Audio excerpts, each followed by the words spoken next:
Então, assim, é muito legal ver toda essa tua dedicação, esse teu estudo, esse teu empenho. E é por isso, minha amiga, que você está hoje aqui com a gente, para justamente a gente entender um pouquinho mais desse, não só do teu negócio em si, mas de quem está à frente dele, que a gente já entendeu quem está à frente dele, mas os teus diferenciais, a tua visão de negócio. Então, para a gente começar, minha amiga, eu acho que essa aqui é a primeira pergunta. Principalmente trazendo esse gancho sempre para o que a gente quer, que é mulher, né? Ser Sim. mulher, mãe, a gente viu que você é mãe da Vicky, esposa, né? Empreendedora. Então, em que momento você percebeu que você queria ter o seu próprio negócio?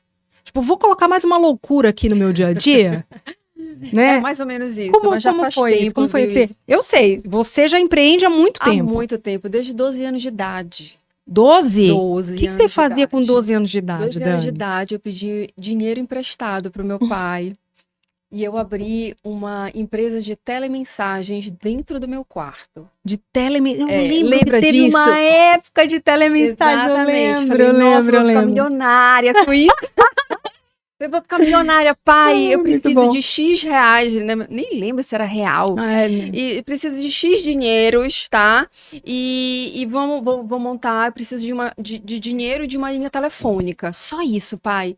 Aí, tá bom, né? Meu pai é judeu, Aham. já tava ali começando a trabalhar a minha veia empreendedora. Sim. Aí você pôs, não, minha filha, tá bom. Você vai me pagar de quantas vezes? Eu vou pagando quando eu puder.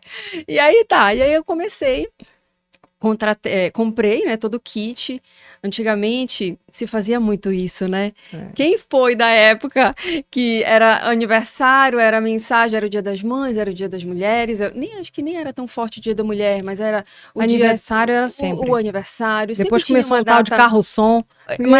Mas o meu era isso Era, aí. tinha Era carro-som? por aí. Entendi, que Era por legal. aí. Eu peguei um parceiro, eu fiz uma parceria e aí Com megafone e tudo. eu tinha a mensagem. Agora imagina, né? Eu com a minha voz de 12 anos. Olá, fulana, tudo bem? Olha, aqui é da mensagem. É Telecarinho, o nome que da minha legal. empresa. Acabei de me lembrar. Telecarinho, a senhora tem uma mensagem para o dia dos namorados, o dia das mães, o dia do seu aniversário. E aí eu apertava lá, era um equipamento todo, né, apropriado para isso. Gravava a voz da outra pessoa. Não, Não? era assim, eram uns CDs. Ah, você escolhia, lembrei. Eram os CDs. A gente comprava um kit e comprava um telefone especial, porque tinha um botão que a gente apertava e tinha que ter um som também. E a gente colocava a música que a pessoa que já tinha contratado, já tinha escolhido a música. E aí a pessoa que era presenteada escutava a música. E assim foi, nem lembro quanto tempo eu fiquei nisso, tá? Mas assim, hoje eu rio porque era cômico. O negócio custava R$3 ou R$5. Era mais caro gastar gasolina para ir até a pessoa para receber os R$5 do que, né, o pagamento em si. Mas o que ficou foi a mensagem, a lição, né, a responsabilidade. Foi dali que começou essa veia empreendedora. Nossa, desde que os 12 maravilha. anos. 12 anos de idade, que legal, Dani. E eu fiquei curiosa, como é que as pessoas te pagavam na época, hein? Era Porque dinheiro não tinha real. era dinheiro, Era né? dinheiro e tinha umas pessoas que diziam que não tinha troco e eu também não tinha troco e aí elas não queriam me dar o dinheiro. Aí eu fui perdendo sabe, o encanto do negócio. Mas era complicado, não tinha Pix na época. Não tinha Pix, não tinha, né? Ninguém Não ficava tinha com nem esse negócio de transferência banco, bancária, essas online, não coisas tinha online. celular. Ah, tá aqui, transferiu, tá. Não, Transferir não não, existia tinha que ir no isso. banco e tal, ou ir lá Não, te menina. pagar.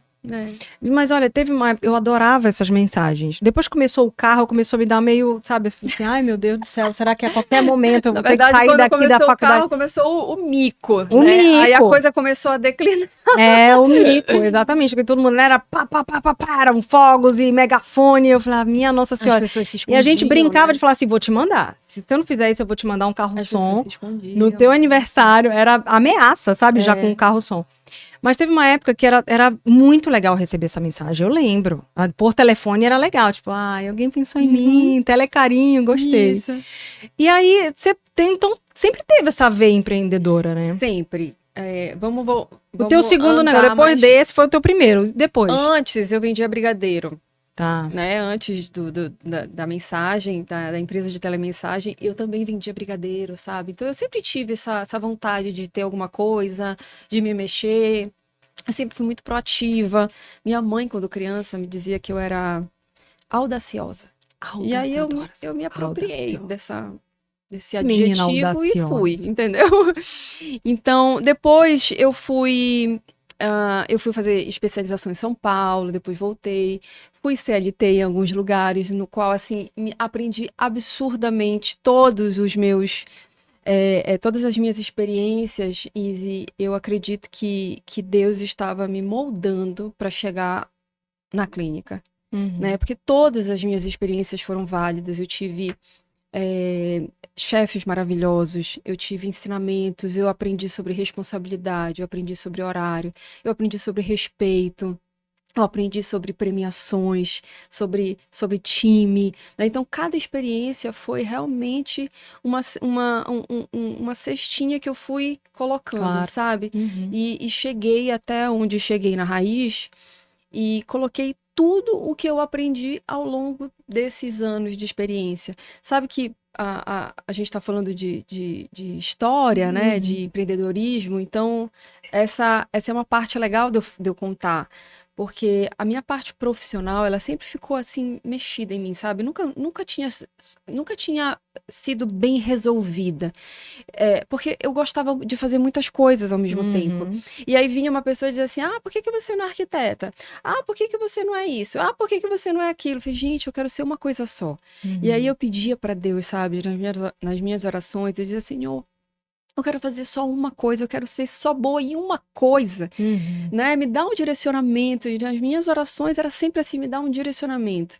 E foi assim que a Raiz, na verdade, a tricologia entrou na minha vida.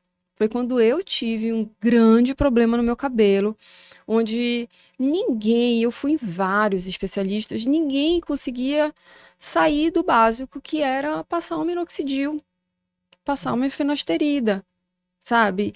E aí eu falei, gente, não é possível que seja só isso. E aí eu fui estudar para mim. Sim. Eu fui estudar para resolver um problema que eu estava, né, sofrendo e que estava me machucando O emocionalmente. que você tava na época? Não era queda de cabelo? Eu tive eu tomei muitos anos anticoncepcional.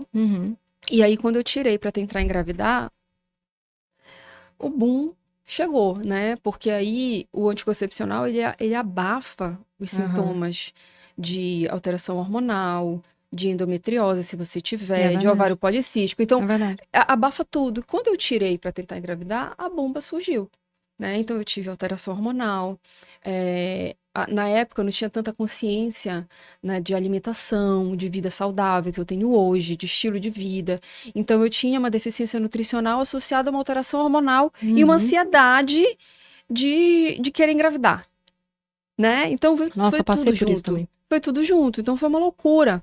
E aí o meu cabelo sentiu absurdamente. Talvez as pessoas nem lembrem disso, porque eu usava mega hair pra dar uma disfarçada, né? Eu sempre usei o cabelo eu já usei mega hair sempre também. arrumado. Então, dava aquela disfarçada, mas quando eu ia me desmontar, né?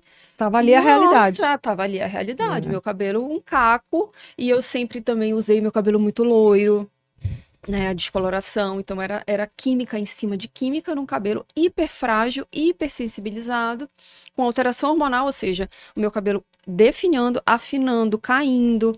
E aí eu chegava e só era minoxidil e finasterida. Eu falei, não é possível. E eu já tinha, mesmo que pouca, mas eu já tinha uma consciência de, poxa, isso aqui é um remédio, isso aqui é um fármaco. Eu ia para a internet, o pouco que a gente tinha de conhecimento naquela época, já se sabia que os efeitos colaterais dessas medicações eram super difíceis, eram super ruins. Então, eu ficava ali reticente, meu Deus, será que eu tomo, será que eu não tomo? Enfim, fui estudar. E abriu um mundo na minha frente, Imagina. porque eu comecei a aplicar em mim. E o pouco que eu comecei a aplicar em mim, eu falei, gente, isso dá certo mesmo. Peraí, deixa eu estudar mais sobre isso. Sim. E quando eu me vi, estava em São Paulo fazendo curso, voltando, fiquei grávida no meio do caminho, né? E comecei Foi a bem estudar. nessa época da tua Foi um pouquinho antes, a tricologia entrou um pouquinho antes. Mas eu digo que eu tenho 2 filhos, a Vitória e a Clínica. E a Clínica. Porque eles nasceram praticamente juntos. Que loucura. A Vitória tinha 6, 7 meses quando eu... 9 meses quando a clínica inaugurou.